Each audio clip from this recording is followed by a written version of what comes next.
Have you ever avoided meeting old friends because you felt embarrassed about where your life is right now? Maybe you change routes just to avoid running into someone who might ask, "So, how's work going?" Or maybe you scroll through social media and feel a quiet sting seeing everyone else's success while you're trying to recover from failure. Failure after 30 hits differently. At this stage, we expect ourselves to be stable. We believe we should have figured things out already. So when something collapses, a business, a career move, a relationship, or a financial plan, the feeling isn't just disappointment. It becomes shame. And shame is heavy. It makes people withdraw, doubt themselves, and sometimes feel like they've lost respect in the eyes of others. But here's something important I want you to hear. Feeling ashamed after failure does not mean you are weak. It means you care about your life and your responsibilities. And the good news is that confidence and respect can be rebuilt step by step. In this video, we'll talk about 5 practical ways to rebuild your confidence and regain respect, both from others and, more importantly, from yourself. These are not complicated methods. They are small, realistic changes anyone can begin, even during difficult times. And the first shift begins with learning to separate your mistake from your identity. Many people fall into a dangerous mental trap after failure. They don't just think, "I made a mistake." Instead, they start believing, "I am a mistake." One failed business becomes, "I'm bad at business." One lost job becomes, "I'm not capable." One wrong decision becomes, "I always ruin things." But failure is an event, not a personality. I once heard about a man who invested years building a restaurant that eventually closed due to rising costs and poor location choices. After closing, he felt humiliated. He stopped meeting friends and avoided family gatherings. But one day, his brother reminded him that the restaurant failed, not him as a person. He was still hardworking, creative, and responsible. Slowly, he began helping another friend open a smaller cafe. This time, his previous mistakes helped him avoid new ones. And within 2 years, he became successful again. The turning point happened when he stopped seeing failure as proof that he was worthless and started seeing it as experience. You are more than your worst moment.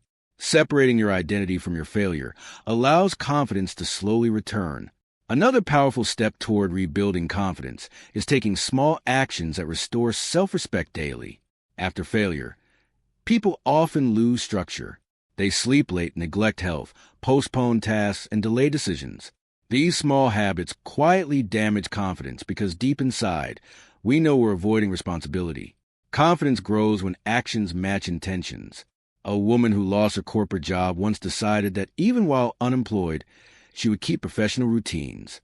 She woke up early, dressed properly, exercised, and spent dedicated hours improving her skills and applying for jobs. Results didn't come immediately, but something else did. Her self-respect returned. She felt productive again. Interviews became easier because she no longer felt defeated. Small daily discipline reminds you that you are still capable. And when self-respect begins to return, people often realize something else matters deeply: the relationships around them. Because rebuilding confidence is not only internal, it is also influenced by the environment and people we allow close to us. And that realization naturally leads us forward. When someone experiences failure, one of the most painful parts is feeling judged. Sometimes the judgment is real, but often exists mostly in our own minds. We assume others see us as unsuccessful, irresponsible, or weak.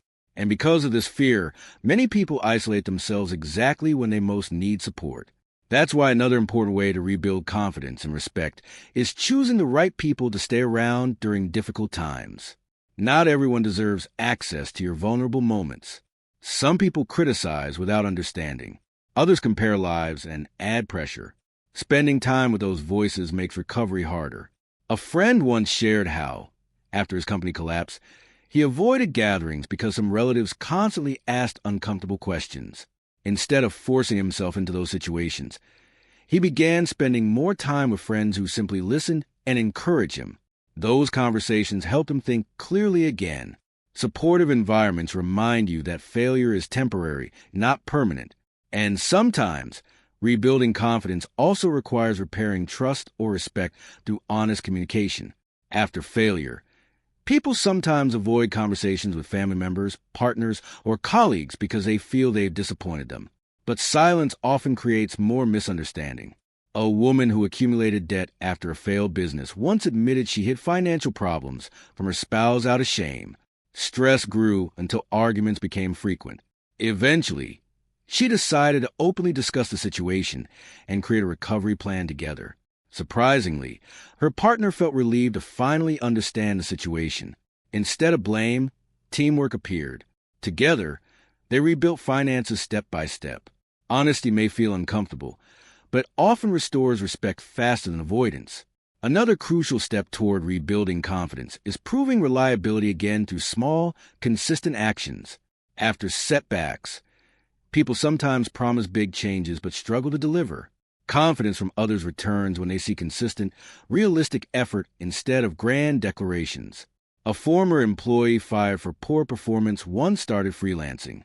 Instead of chasing large projects immediately, he focused on completing small assignments perfectly and on time. Slowly, clients trusted him more. His reputation improved, and opportunities grew. Respect grows when people see reliability, not perfection. As confidence begins to return through better relationships and consistent effort, people often discover something surprising. They start seeing themselves differently. Instead of feeling like victims of failure, they begin seeing themselves as survivors who gained experience. And when that internal shift happens, rebuilding life becomes less about proving something to others and more about creating a future that feels meaningful again. And that brings us naturally toward the final part of this journey. There comes a moment in recovery when shame begins to lose its power. Not because everything is fixed yet, but because you start seeing your situation with kinder eyes. You realize that almost everyone carries hidden failures, disappointments, or wrong turns. And one of the final and most important ways to rebuild confidence and respect is learning to forgive yourself. Many people stay trapped in guilt long after others have moved on. They replay mistakes repeatedly, thinking they deserve punishment. But self-blame does not fix the past. It only steals energy from the future. A man who lost his savings in a risky investment once said his real recovery began when he accepted that he made the best decision he could with the knowledge he had at that time. After forgiving himself, he started saving again without fear. Forgiveness frees energy for rebuilding. And once self-forgiveness arrives, something else becomes possible. Creating new goals based on present reality instead of past expectations. Sometimes failure forces us to reconsider what success truly means. A stressful career may have paid well but destroyed health or family life. Starting again gives a chance to design a better balance. A former executive who lost his position eventually started a smaller consulting practice, earning less but enjoying more freedom and family time. He later admitted that losing his job unexpectedly improved his life direction. Remember, even the smallest changes today can make a huge difference in your future. Confidence does not return overnight. Respect is rebuilt slowly through actions, honesty, and persistence. If you're going through a difficult time right now, I encourage you to share your story in the comments. Many viewers are facing similar struggles, and sometimes reading others' journeys reminds us that we are not alone. And if this conversation has helped you even a little, please like this video and subscribe to the channel so more people going through tough moments can find support and encouragement here. Failure may feel like the end of a chapter, but often becomes the beginning of a wiser, stronger version of yourself. Your story is still moving forward. Wishing you strength to overcome every challenge ahead and success in rebuilding confidence, respect, and a future you can feel proud of.